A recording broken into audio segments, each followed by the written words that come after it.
Hi, welcome to Psalm 44. Now, Psalm 44 is a national psalm. It's sort of a corporate lament. The whole nation have suffered a defeat in a battle, and they're coming before God to pray to him in light of what's happened. What you find in this psalm is that there is a kind of a structure, and it's quite proportionate. There's 4 parts, but they're decreasing in size. So if you like, it's sort of part 1, the foundation is a block of 10 lines in the Hebrew text. The next block is a block of 8, and then the next one 6, and the last one 4. So there's this real kind of pyramid, almost like a ziggurat construction going on here, from a wide base down to a sort of pointed finish. And what we have in terms of that progression is, first of all, looking back, confidence in what God has done.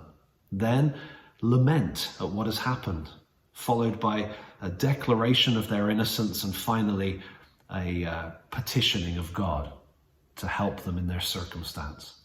And so the fact that the first part of that confidence in their history, or if you like, confidence coming from their history, that's really significant. That's what the petition is built on. And I think we can learn from that. We too have history with God, a history of God coming through for us. And so as we face challenging times, we too can look back and therefore have confidence to bring our prayers and petitions to him. Let's look at it.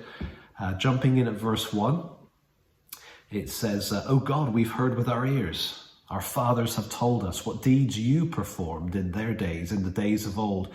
You with your own hand drove out the nations, but them you planted. You afflicted the peoples, but them you set free." Notice the repetition of the you here. What God has done. The planting, the afflicting, the setting free. It's God's work.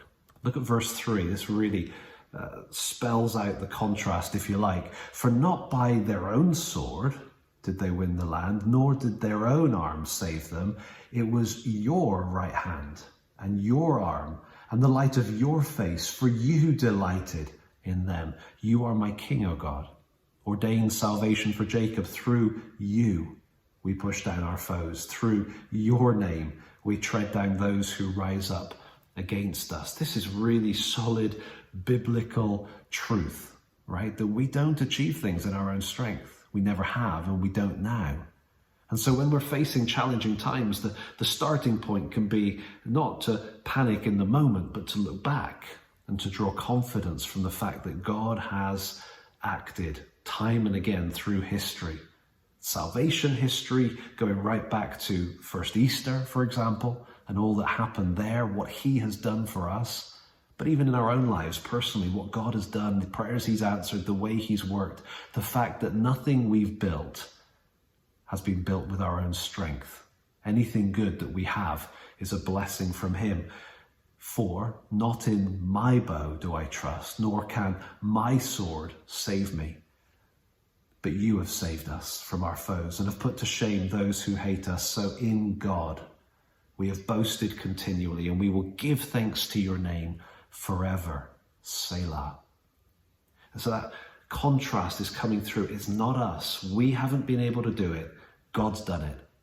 And so having laid that foundation of looking back and recognizing what God has done and seeing him at work, the psalm can then progress to say, we just suffered a really bad defeat.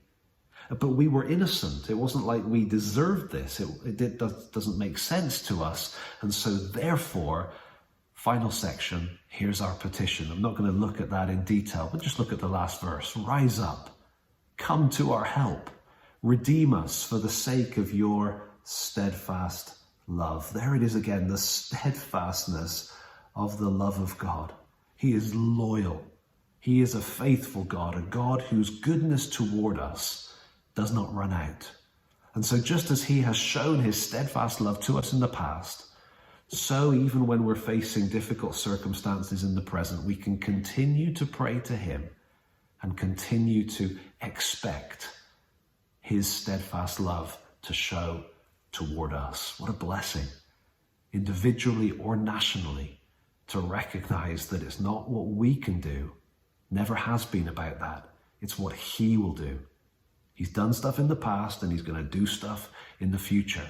And so we can trust in him.